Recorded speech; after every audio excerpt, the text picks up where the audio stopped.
last thing I want to do today is take a look at the ability to determine whether or not something is going to be oxidized or reduced, what makes for good species in these different reactions.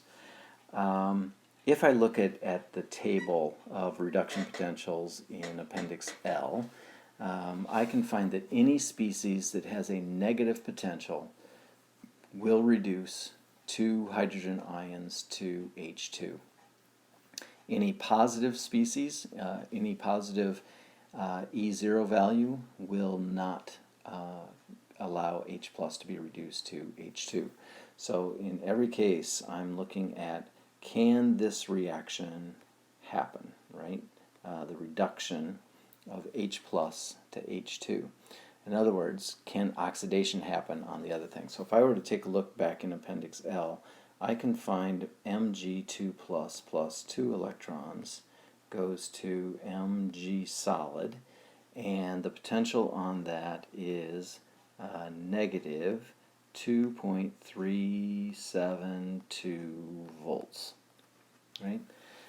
So as I said, any negative value will allow that first reaction to happen. And the reason we know that is because if if H plus is going to be reduced, that means that something else has to be oxidized. And so I have to write an oxidizing half reaction.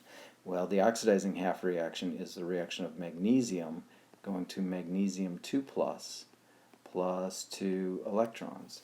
And if that happens, then I've got to turn the sign around. So anything that has a negative value here, when you turn it around, is going to be a positive value. And if you get a positive value, that means it's going to be spontaneous. And again, we're always comparing it to the hydrogen, which has a 0 potential anyway.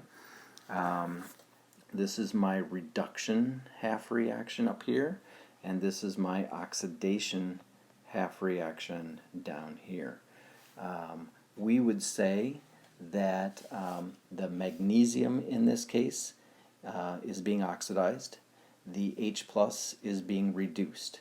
We're always looking at the reactants in these things. In terms of, you'll see another term being used, an oxidizing agent and a reducing agent.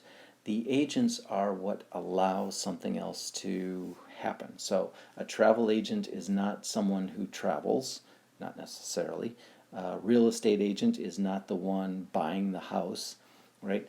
The real estate agent allows someone else to buy the house. The travel agent allows someone else to travel. The reducing agent, excuse me, allows something to be reduced. And so it's the magnesium here which is allowing the H plus to be reduced because it's giving up its electrons. So the magnesium is what we call the reducing agent,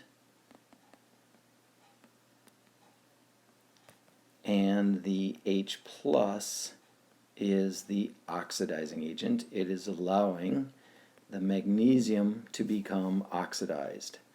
And it's doing that because it's the one picking up those electrons from the reducing agent.